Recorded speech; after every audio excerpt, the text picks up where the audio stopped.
নমস্কার, আমি ডক্টর সৌমেন দাস।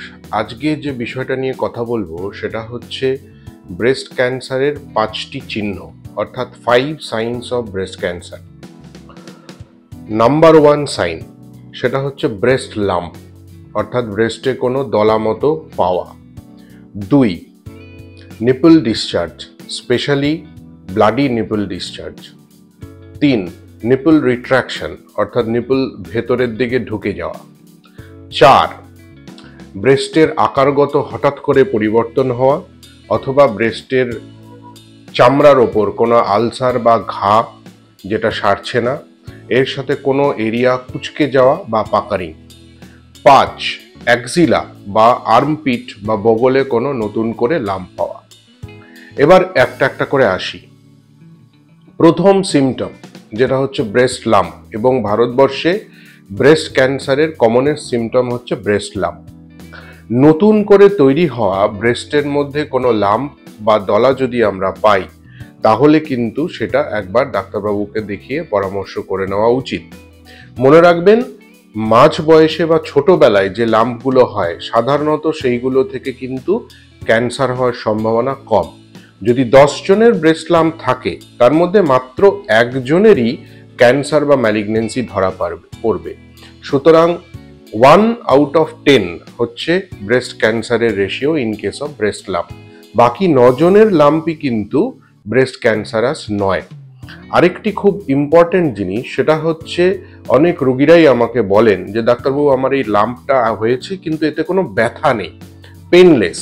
মনে রাখবেন, এই পেনলেস ব্রেস্ট লাম্পই হচ্ছে বেশি খতরনাক। যদি ব্রেস্টে ব্যথা থাকে শুরুর দিকটাতে, তারপর লাম্প অ্যাপিয়ার করে, সেক্ষেত্রে কিন্তু ম্যালিগনেন্সি বা ক্যান্সার হওয়ার সম্ভাবনা তুলনামূলকভাবে কম। সেটা অনেক সময় কিছু বিনাইন ডিজিজ, যেগুলোকে আমরা ফাইব্রো অ্যাডেনোমা বলে থাকি, ফাইব্রো অ্যাডেনোসিস বলে থাকি, সেইগুলো কিন্তু লাম্প রূপে দেখা যায়। এই সব ক্ষেত্রে পরীক্ষা করে আমাদের ডিটেক্ট করতে হবে যে এর ভেতরে কোনো ক্যান্সারাস কিছু আছে কি না। সুতরাং ব্রেস্ট লাম্প একটু বয়স্ক মহিলাদের ক্ষেত্রে ব্রেস্ট লাম্প, যা আগে ছিল না, নতুন করে হয়েছে, কারো হয়তো লাস্ট 10 বছর ধরে একটা ব্রেস্ট লাম্প রয়েছে, সেটিকে কিন্তু আমরা খুব বেশি গুরুত্ব দেব না।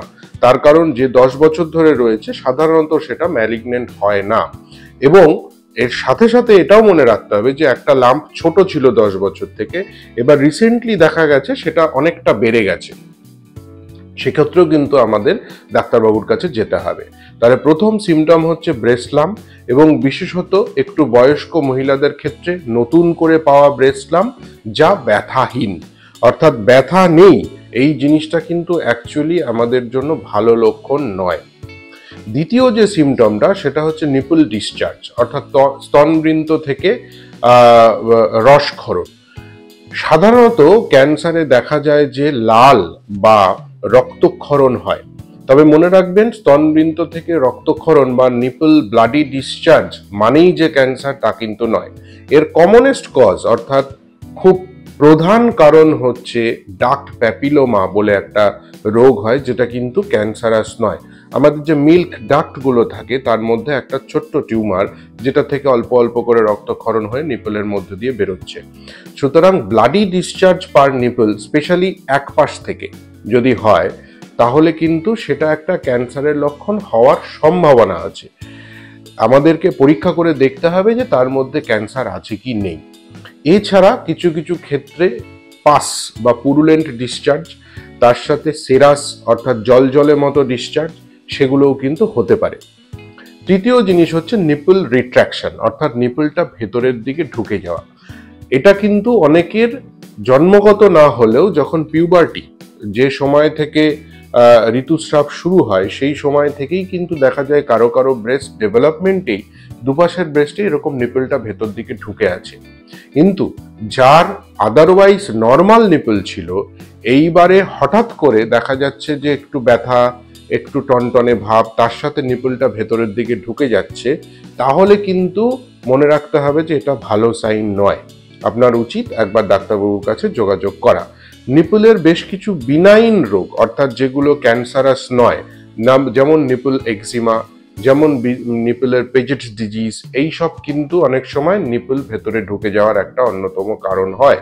তবে ক্যান্সারও নিপল ভেতরে ঢুকে যাওয়ার একটা বড় কারণ। সেই জন্য যদি নিপল ভেতরের দিকে ঢুকে আসে, আগে নর্মাল ছিল, এখন রিসেন্টলি ভেতরের দিকে ঢুকে এসছে, তাহলে কিন্তু একবার অবশ্যই আপনার ব্রেস্ট সার্জনের সাথে যোগাযোগ করা উচিত।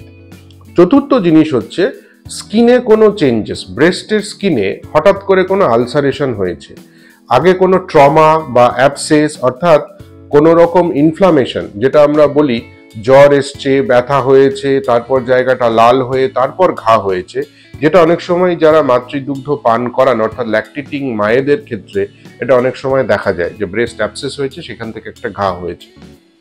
কিন্তু যদি এই ঘাটা কোনো এই ধরনের ট্রমা বা ব্যথা যন্ত্রণাহীনভাবে হঠাৎ একটা ঘা তৈরি হলো, তার ভেতরে একটু শক্ত শক্ত ভাব লক্ষ্য করছেন, স্কিনটা কুঁচকে গেছে অর্থাৎ পাকারিং অফ দ্য স্কিন হয়েছে, অথবা হঠাৎ করে দেখবেন একটা সাইডের ব্রেস্টের একটা অ্যাবনর্মাল আকারগত পরিবর্তন হচ্ছে, এই সব ক্ষেত্রে কিন্তু আপনার একবার একজন ব্রেস্ট সার্জনের সাথে যোগাযোগ করা উচিত। সর্বশেষে ফিফথ সাইন, যেটা হচ্ছে অ্যাক্সিলা বা বগল বা আর্মপিটে সোয়েলিং।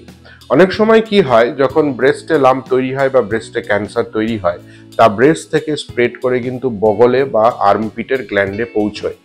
এই সব ক্ষেত্রে দেখা গেছে যে পরীক্ষা নিরীক্ষা করে প্রথম প্রেজেন্টেশনটা অ্যাক্সিলাতে হলেও আসলে রোগটা রয়েছে ব্রেস্টের মধ্যে। সুতরাং শুধু যদি আপনার বগলের দিকে কোনো ফোলা থাকে, এক পাশে বগলের দিকে ফোলা, কোনো ব্যথা যন্ত্রণা নেই, ব্রেস্টে বিশেষ কোনো লাম্প আপনি পাচ্ছেন না, তাহলেও কিন্তু একবার ডাক্তারবাবুর কাছে যাওয়া উচিত। সুতরাং এই 5টি যে সাইন বললাম, সেইগুলো সম্বন্ধে যদি আমরা সচেতন থাকি, তাহলে কিন্তু ব্রেস্ট ক্যান্সারকে প্রাথমিক পর্যায়ে আমরা বাড়িতে বসেই ধরে নিতে পারবো। আবার যদি রিক্যাপিচুলেট করি প্রত্যেকটা কি, প্রথম হচ্ছে ব্রেস্ট লাম্প, এবং স্পেশালি নতুন করে তৈরি হওয়া ব্রেস্ট লাম্প যেটা ব্যথা যন্ত্রণাহীন। 2 নম্বর হচ্ছে নিপল থেকে ডিসচার্জ, স্তনবিন্দু থেকে রক্তক্ষরণ। 3 নম্বর হচ্ছে নিপল ইনভার্সন বা নিপলটা ভেতরের দিকে ঢুকে যাওয়া। 4 নম্বর হচ্ছে ব্রেস্টের স্কিনে বা চামড়ায় কোনো রকম আলসার, পাকারিং বা কুঁচকে যাওয়া, অথবা ব্রেস্টের আকারগত পরিবর্তন হওয়া। সর্বশেষে 5 নম্বর হচ্ছে অ্যাক্সিলা বা বগলে কোনো একটি ফোলা নিয়ে প্রেজেন্ট করা। সুতরাং এই যে সাইনগুলো আছে, এইগুলো যদি আপনাদের কারো শরীরে থাকে, তাহলে অবশ্যই কিন্তু ডাক্তারবাবুর সাথে যোগাযোগ করতে হবে।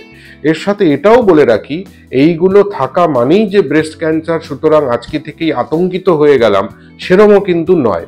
এগুলো বিনাইন কজ বা নন ক্যান্সারাস কারণেও হতে পারে, কিন্তু আমাদেরকে সজাগ থাকতে হবে যে যদি এই ধরনের কোনো কিছু আমার শরীরে থাকে, তাহলে অবশ্যই আমি ডাক্তারবাবুর কাছে যাব এবং তার পরামর্শ অনুযায়ী ট্রিপল অ্যাসেসমেন্টের মাধ্যমে আমরা রোগটাকে সঠিকভাবে নির্ণয় করব। রোগ যদি সঠিকভাবে সঠিক সময়ে নির্ণয় হয়, তাহলে কিন্তু পূর্ণাঙ্গ নিরাময় সম্ভব। সুতরাং ভয় পাবেন না, এই সিমটমগুলো সম্বন্ধে সচেতনতা বৃদ্ধি করুন। আপনার বা আপনার পরিবারের বা আপনার বাড়ির আশেপাশের কারো যদি থাকে, তাহলে তাকেও সেটা সচেতন করুন, এবং সবাই মিলে যদি আমরা এই সিমটমগুলো নিয়ে সচেতন থাকি এবং সময় মতো ডাক্তারবাবুর কাছে যাই, তাহলে কিন্তু অবশ্যই ব্রেস্ট ক্যান্সারের মতো মারণ ব্যাধি থেকেও নিরাময় সম্ভব। সুস্থ থাকবেন, ভালো থাকবেন, নমস্কার।